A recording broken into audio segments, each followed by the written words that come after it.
सुखदेव जी कहते हैं, प्रिय परीक्षित, भगवान के चरित्र तो अनंत हैं, हरि अनंत, हरि कथा अनंता। अब आप बताओ क्या सुनना चाहते हो। परीक्षित जी बोले, महाराज आपने बार बार भगवान को दीन बंधु कहा है, तो कोई ऐसा भी है जिस दीन की भगवान ने रक्षा की, किसी को बंधु बनाया, अपना मित्र बनाया? तो भगवान को सुदामा जी की याद आ गई। सुखदेव भगवान कहते हैं, राजन, एक थे भगवान के मित्र सुदामा। कृष्णस्यासीत् सखा कश्चित् ब्राह्मणो ब्रह्मवित्तम विरक्तः इंद्रियार्थेषु प्रशांतात्मा जितेन्द्रियः। सुखदेव जी कहते हैं, प्रिय परीक्षित, एक ऐसे ब्राह्मण थे जो ब्रह्मवित्तमः, अपने कर्म के प्रति समर्पित, त्रिकाल संध्या करने वाले, किसी से भी कोई भिक्षा नहीं मांगने वाले और ब्रह्म कर्म में निपुण थे। और विरक्त है इंद्रियार्थेषु, पांचों ज्ञानेन्द्रिया, पांचों कर्मेंद्रिया, इनमें उनकी प्रीति नहीं थी, मनमुखी नहीं चलती थी, उनके नियंत्रण में थी। और प्रशांतात्मा जितेन्द्रियः, दूसरों के धन में किंचित भी आसक्ति नहीं थी। महाराज बगल वाले का बंगला बन रहा हो फिर भी ध्यान नहीं देते, अपनी कुटिया में ही रहते थे। और जितेन्द्रियः, इंद्रियों को जीत रखा था, मन को अपने वश में कर रखा था। केवल भगवत भजन करते थे, पूजन पाठ करा करके अपना जीवन यापन करते थे। एक बार भगवान ने विचार किया कि मेरा मित्र होकर के ये इतने कष्ट पा रहा है, तो संत का भेष धारण करके मानो भगवान ही उनके द्वार पर आकर कहते हैं, भिक्षाम देहि। कुटिया से निकल करके सुदामा जी की पत्नी सुशीला आई, बोले, महाराज घर में खाने को अन्न भी नहीं है, आपको भिक्षा कहाँ से दे? संत भगवान बोले, अरे ये तो सुदामा जी की कुटिया है ना। और सुदामा जी तो भगवान द्वारिकाधीश के इष्ट मित्र हैं, उनके घर में ये स्थिति। सुशीला कहती है, महाराज आप क्या कह रहे हो? द्वारिकाधीश तो बहुत बड़े राजा और मेरे स्वामी उनके मित्र कैसे हो गए? बोले, देवी वो तो उनके साथ में गुरुकुल में पढ़े, आपको उन्होंने नहीं बताया? अब तो महाराज सुशीला का तो मन ना लगे घर में। जैसे ही शाम को सुदामा जी आए, सुदामा जी से पूछते हैं, आप द्वारिकाधीश को जानते हो? सुदामा जी बोले, कौन द्वारिकाधीश? बोले, कृष्णचंद्र जी महाराज, हमने सुना है वो आपके साथ उन्होंने अध्ययन किया है गुरुकुल में। तब भगवान की याद आई सुदामा जी को। बोले, हाँ हाँ, हम एक ही साथ उज्जैन में शांतिपनि मुनि जी के आश्रम में पढ़े हुए हैं। तो बोले, आपने आज तक मुझे बताया क्यों नहीं? अरे आजकल तो बाबा जी के साथ भी किसी की फोटो खिंच गई, वो बड़ी प्रेम बना करके कम से कम 5 साल तो अपने घर में बड़े ड्राइंग रूम में लगा करके रखेगा, हो सकता है भविष्य में मुख्यमंत्री बन जाए महाराज। और सुदामा जी भगवान के मित्र होते हुए भी अपनी पत्नी को ही नहीं बताया। और हम किसी छोटे मोटे अधिकारी के भी संपर्क में आ जाएं तो इनसे मिलने का सौभाग्य मिला, आज भोजन पर पधारे। इतने विरक्त हैं सुदामा जी। सुदामा जी ने कहा, हाँ देवी, हम जानते हैं, हमारे मित्र हैं, और आजकल हमें पता नहीं कहाँ रहते हैं, क्या है। वो तो बहुत बड़े खानदान से थे। सुशीला ने देखा कि अब जाएंगे तो धन आएगा, ये एक रास्ता संत भगवान बता के गए हैं। सुशीला कहती है, प्रभु आप एक बार द्वारिका हुआ हूं, मुझे पता है कि इस समय वो द्वारिका के राजा हैं। आस्ते धुना द्वारवत्याम, इस समय द्वारिका के राजा हैं और बड़े भारी माल वाली पार्टी है। महाराज आपके मित्र तो फायदा उठाना चाहिए। सुदामा जी बोले, देवी इतने वर्षों बाद मैं मित्र से मिलूं और भीख मांगने जाऊं? हम ब्राह्मण हैं, ब्राह्मणों का कर्म होता है तपस्या करना। चारों वर्ण भगवान ने जो बनाए सबको अलग अलग विभाग प्रदान किया। ब्राह्मण का यदि धन देखना हो तो उसकी तपस्या देखनी चाहिए, कितनी माला जपते हैं, संध्या करते हैं कि नहीं करते हैं, भगवान की भक्ति कितनी करते हैं, वो होता है ब्राह्मण का वास्तविक धन। और सेठ जी जो होते हैं उनको लक्ष्मी जी देखना पड़ता है, गांधी जी का वजन कितना है सेठ जी के पास, अर्थव्यवस्था वही चलाते हैं। और क्षत्रिय जो होते हैं उनमें बाहुबल देखा जाता है, क्योंकि वो देश के रक्षक होते हैं।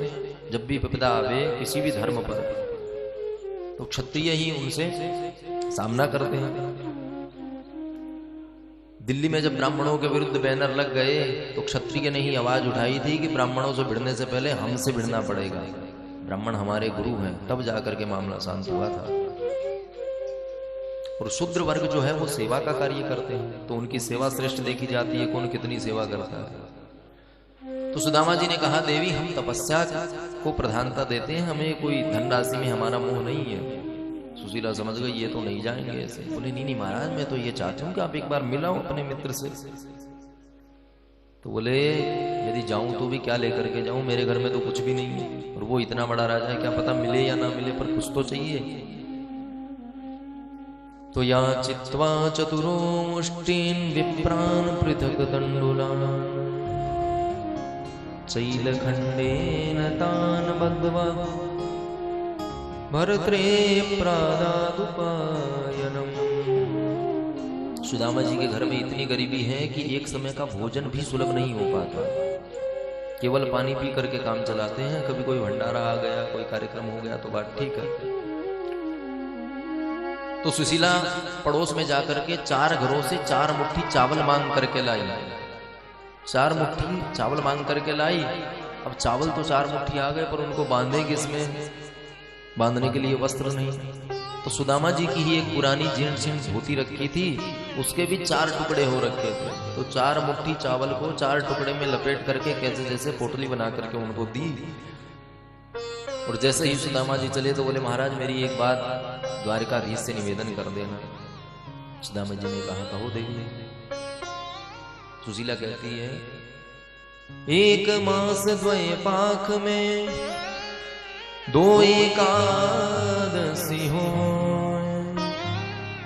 सो प्रभु दीन दयाल ने नित प्रतिदिन। सुशीला बोली कि जाकर के द्वारिकाधीश से कह देना कि इस संसार में 2 ही पक्ष होते हैं 1 महीने के, कृष्ण पक्ष और शुक्ल पक्ष, और उनमें 2 द्वादशी एकादशी आती है। तो संसार के लिए तो महीने में, माह में 2 ही एकादशी होती है जिनमें भोजन प्राप्त नहीं होता या भोजन नहीं करते। और हमारे घर में तो सदा एकादशी बनी रहती है, कभी भोजन ही नहीं बनता महाराज। सुदामा जी ने बात मान ली और घर से प्रस्थान कर गए। मार्ग में जाते हुए विचार कर रहे हैं कि क्या पता मेरे से मिलेगा कि नहीं मिलेगा, इतना बड़ा पैसे वाला हो गया है, राजाधिराजा, समय का भी अभाव होता है।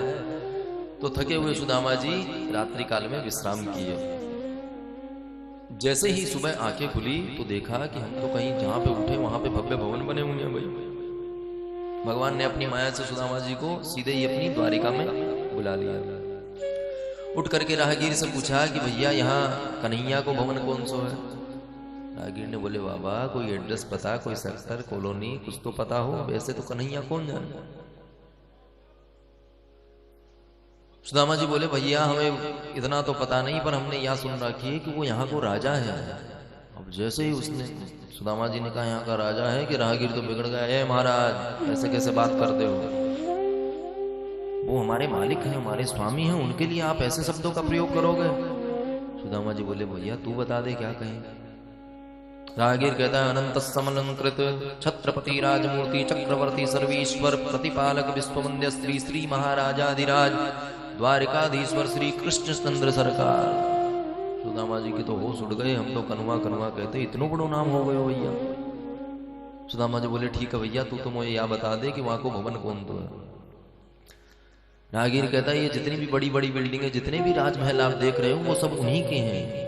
सुदामा जी के तो होश उड़ गए, भैया इतने बड़े राजमहल में हमको जाने भी देंगे कि नहीं जाने देंगे। स्थिति बड़ी गंभीर है। बड़ी जगह पे आप जाओ तो पहले तो आपको ऊपर से नीचे तक मशीन स्कैन करती है, फिर सामने वाला स्कैन करता है कि ये जाने लायक है कि नहीं। तो जितनी बड़ी जगह जाना हो उतना ही भेष धारण करके जाना पड़ता है। तो सुदामा जी तो बिल्कुल शांत चित्त होकर के जैसे थे वैसे ही पहुंच गए। पुराणान्यत्र प्रसंग आता है, भागवत जी के अनुकूल तो सीधे ही रुक्मिणी जी के भवन में प्रवेश कर गए। पर श्री नरोत्तम दास जी ने जो सुदामा चरित्र लिखा है उसमें कहा कि जा करके जैसे ही उन्होंने द्वार पर सेनापति से कहा कि हम महाराज से मिलना चाहते हैं, तो द्वारपाल ने उनको वहीं पे रोका। और जब ऊपर से नीचे तक देखा तो उनको भरोसा तो नहीं हुआ कि हमारे स्वामी के मित्र हैं, पर विचार किया कि हमारे स्वामी ब्राह्मण्य भी अत्यधिक है, ब्राह्मणों के प्रिय हैं, हो सकता है कोई परिचित हो। तो सकुचाते हुए सेवक जो है द्वार में पहुंच करके कहता है महाराज एक ब्राह्मण आए हैं और बड़ी ही उनकी स्थिति विकट है।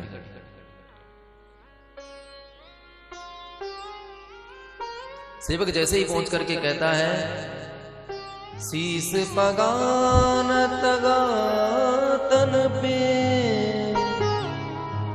प्रभु जाने को आई बसे के ही ग्रामा। धोती फटी सिलटी दुपटी,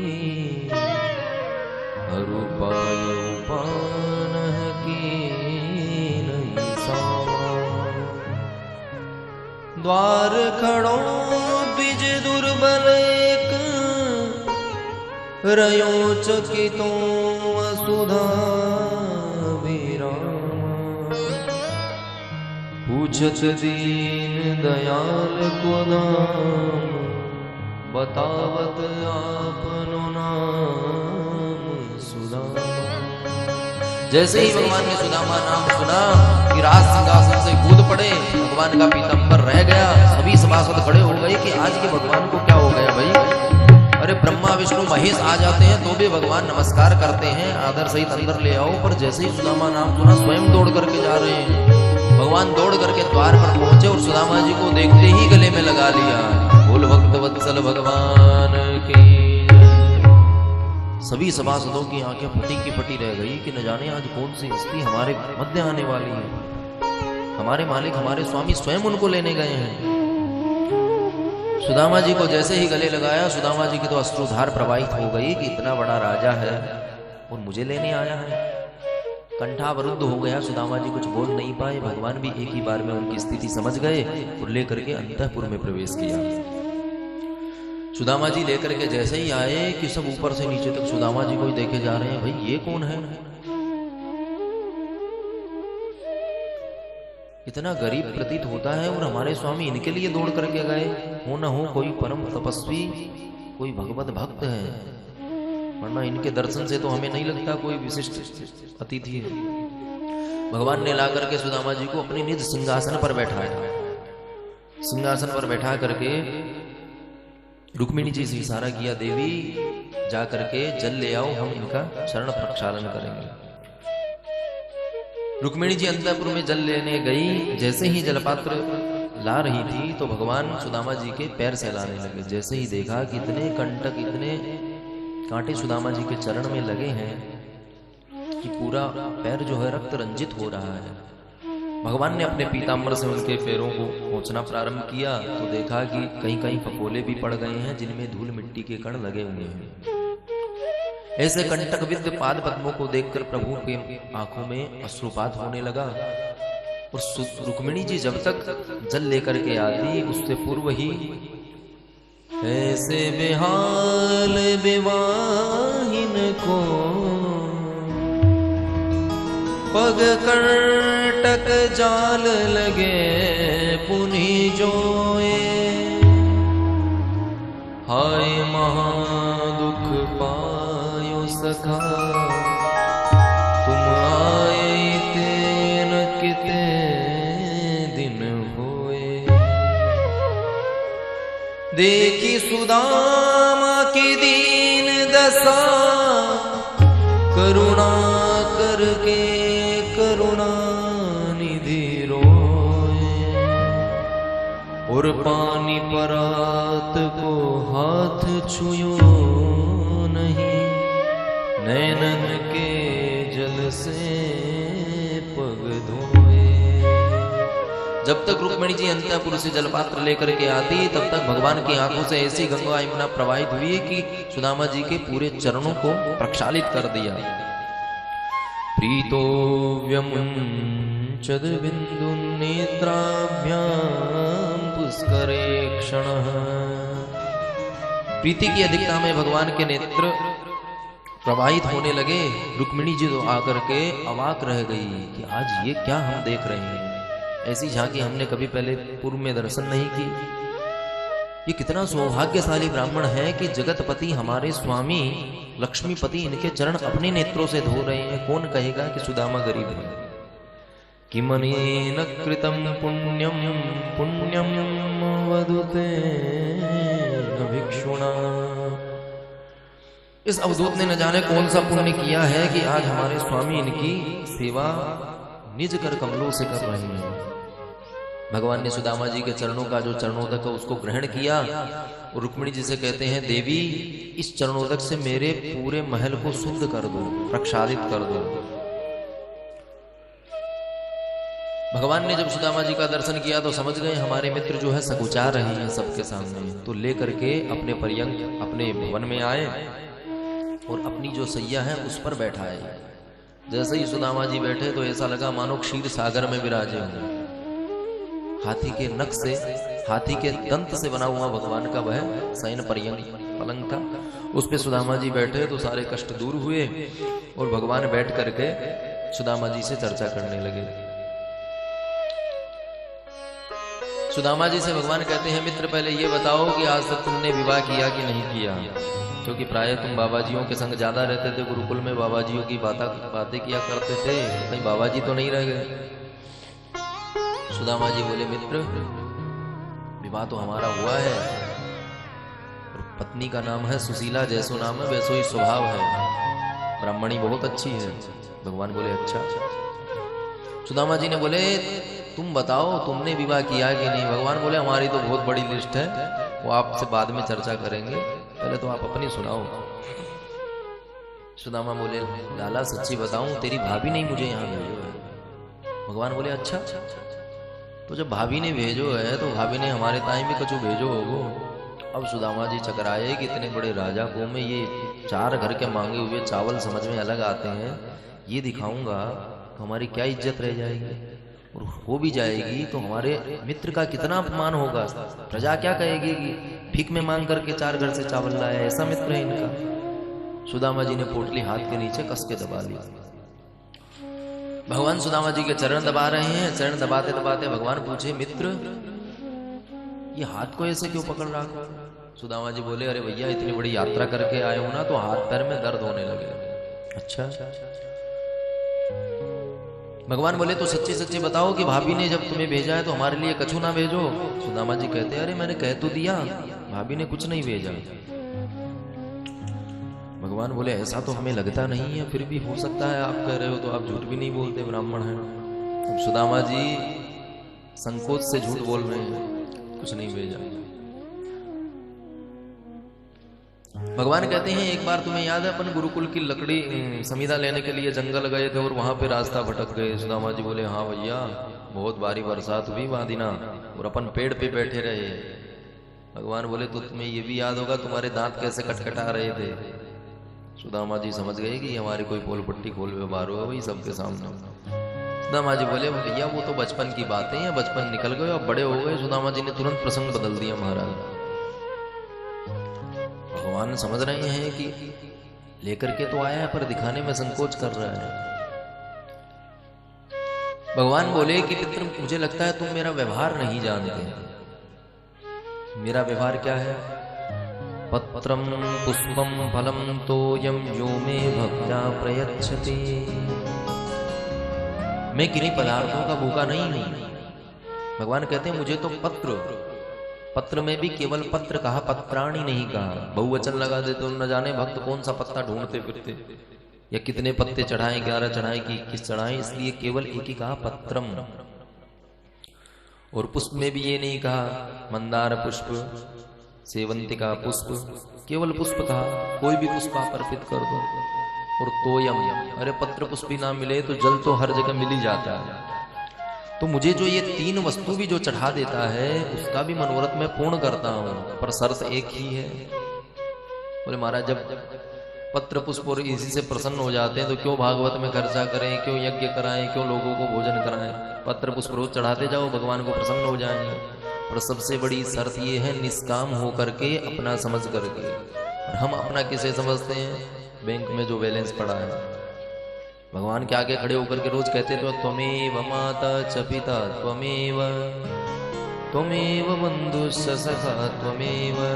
पर जब समस्या आती है तो होत ना आज्ञा बिनु पैसारे, जैसे कि बिना काम थोड़ी चलता है। बोलो राधे राधे। तो भगवान सुदामा जी से कह रहे हैं कि तुम हमारा व्यवहार समझ नहीं पाए अभी तक। सुदामा जी बोले कि आप कितनी भी बातें बना लो, पर मैं जब कछु लाए ही ना हूं तो कहां से दूंगा।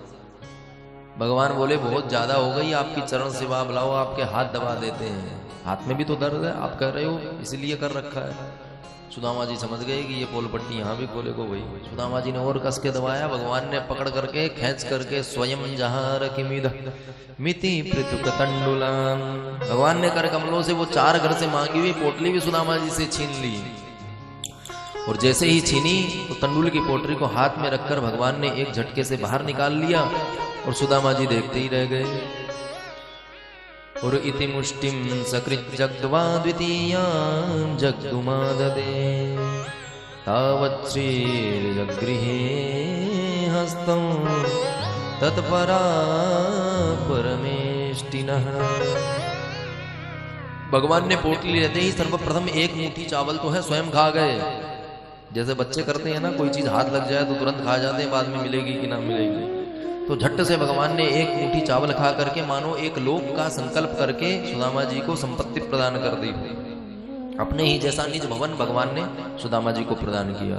दूसरी मुट्ठी चावल लेकर के खाने लगे तो रुक्मिणी जी ने हाथ पकड़ लिया, महाराज 4 घर से मांगे हुए कच्चे चावल है, बीमार हो जाओगे। अथवा रुक्मिणी जी कहना चाहती है, महाराज एक मुट्ठी में तो आपने 1 लोक ट्रांसफर कर दिया, अब ये चारों खा करके क्या खुद सुदामा बनने का विचार है। अथवा रुक्मिणी जी कहना चाहती है, भगवान इस ब्राह्मण ने जो प्रसाद लेकर के आए हैं क्या आप अकेले ही खाओगे, हमको नहीं मिलेगा। ऐसे अनेक अनेक अपने अपने मत हैं। रुक्मिणी जी ने जैसे ही रोका, भगवान ने बाकी जो प्रसाद था दे करके सबको वितरित करा दिया। भगवान पूछते हैं, सुदामा जी हमारी भाभी ने यदि इतना बढ़िया प्रसाद हमारे लिए भेजा है तो कुछ कहा अवश्य होगा। सुदामा जी बोले, वैसे तो कुछ नहीं कहा, पर हाँ एक बात अवश्य कही थी। तो जो सुशीला ने कही थी वही बात सुना दी। 1 मास द्वय पाख में 2 एकादशी हो, सो प्रभु दीन दयाल ने नित्य प्रतिदिन। भगवान ने जैसे ही सुना तो एक ही क्षण में सारी स्थिति समझ गए कि बहुत बड़ी निर्धनता सुदामा जी के घर में है। तो सुदामा जी से कुछ नहीं कहा, मन से ही भाभी जी को संदेश पहुंचा दिया। होनी थी सो हो गई, पर अब ना ऐसी हो, भाभी तेरे भवन में नित्य द्वादशी हो। भगवान जब देते हैं तो जताते नहीं हैं, क्योंकि यदि सबके सामने दूंगा जता दूंगा तो अभिमान आ जाएगा। भगवान ने एक मुट्ठी चावल खा करके 1 लोक प्रदान कर दिया। सुदामा जी ने देखा भी नहीं और वहां पे भव्य भवन भी बन गया। सुदामा जी ने विचार किया कि हमने 1 श्लोक सुनाया, इनने बदले में 1 श्लोक सुना दिया, हो गई छुट्टी। सुदामा जी विचार करते हैं कि भैया काफी दिन हो गए रहते रहते, अब ऐसे राजा है ये हमारे चक्कर में रहेगो तो प्रजा कब संभालेगो। सुदामा जी कहते हैं, तो लाला तुमने ये नहीं बताया कि तुमने विवाह कितने, तुम्हारा विवाह कैसा हुआ, ना कोई कार्ड भेजा, ना कोई व्हाट्सएप आया, ना फेसबुक पे हमने फोटो देखी, कब विवाह कर लिया भाई। भगवान बोले, भैया हमारो तो ऐसो ही है, तुम ना पूछो तो ही बढ़िया है। नहीं नहीं लाला, तुमने पूछी तो हमने बताई, अब तुम्हें भी बतानी पड़ेगी। भगवान बोले, तो खुद ही देख लो भाई। भगवान ने आवाज लगाई, रुक्मिणी जी दौड़ी दौड़ी आई, आकर के कहती है, महाराज जी प्रणाम। सुदामा जी बोले, लाला ये कौन है? बोले ये ही है। आशीर्वाद दिया, पत्नी प्रिया भवै, सौभाग्यवती भवै। लेकर के जैसे ही रुक्मिणी जी गई, सत्यभामा जी आ गई। लाला अब ये कौन है? बोले ये भी वही है। सुदामा जी ने बोले, अच्छा अच्छा भैया तो राजा हो गए, 2-2 3-3 विवाह होते हैं राजाओं के। सौभाग्यवती भवै, पुत्रवान भवै, पति प्रिया भवै। आशीर्वाद दे करके पहुंचे। इतने में कालिंदी जी आ गए। सुदामा जी देख कर बोले, कन्हैया। बोले हाँ हाँ महाराज आप सही समझ रहे हैं, यही है, ये भी हमारे ही हैं। तीसरी को आशीर्वाद दियो। जैसे ही सुदामा जी ने देखा कि ये तो 3-4 तो सीधी आ रही, उधर से तो एक बड़ी लाइन आ रही है। सुदामा जी ने बोले, वो कौन है? बोले महाराज अब बार बार ना पूछो, जो भी आ रही है सब अपनी है। ठीक है कन्हैया बुलाए ले, हम भी आशीर्वाद दे के ही जाएंगे। सुदामा जी ने सोचा 10-50 होंगी ज्यादा से ज्यादा। तो आशीर्वाद देते देते जब 5000 संख्या पहुंच गई तो हाँप गए, सांस ना आवे, मुंह से लार बहने लगी। अब क्या करें? हाथ जोड़ के बोले ऐसे कितनी हैं तुम्हारी, कितने विवाह हुए हैं? भगवान बोले अभी तो आधी संख्या ना भाई। सुदामा जी के तो होश ठिकाने आ गए। सुदामा जी बोले भैया हम पे पार नहीं पर व्यवहारी, वैसे ही अस्थमा के रोग फैल रहे हैं, कोरोना हो रहा है, सांस नहीं आ रहा। बोलो राधे राधे। सुदामा जी जैसे ही सुदामा जी ने पूछा, दुराग्रह किया, तो भगवान ने बताया कि 16,108 हैं। सुदामा जी बोले अरे लाला तुमने तो बड़ो खेल कर दियो भाई। सुदामा जी कहते हैं दारी के इतनी शादी कर ली, एक में भी कार्ड नहीं भेजो। भगवान बोले हमारी तो कोई तिथि निश्चित नहीं थी। अरे पहले विवाह सुनिश्चित हो, तिथि हो, कार्ड बने तभी तो हम भेजें। हमारे तो चट मंगनी पट ब्याह हुआ, न सगाई हुई, सीधे हम तो लेकर के ही आए बारात। सुदामा जी प्रसन्न हो गए। सबको बोले कि अब सबको तो हम आशीर्वाद नहीं दे सके भैया, या तो आशीर्वाद ही रहेगा या हम ही रहेंगे, हम ही चले जाएंगे। तो बोले ये तेरी सब अर्धांगिनी, तू इनको अर्धांग पकड़ करके इकट्ठो आशीर्वाद भगवान को ही दे दिया। भगवान प्रसन्न हो गए।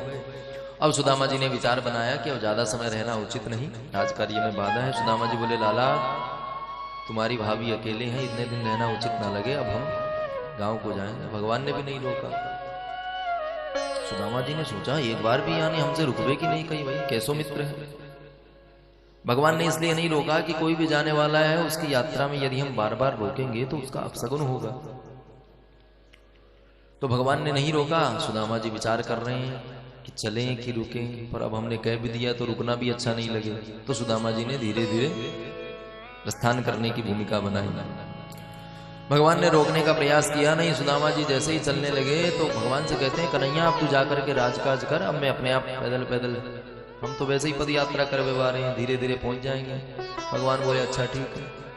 भगवान अपने महल को जाने लगे, सुदामा जी अपने गली को जाने लगे। मुड़ करके देखा कि अरे तो हमसे ना कोई देवे लेवे की बात करी भाई, हम तो इसके लिए चावल मांग करके लाए, वो भी इसने रख लिए।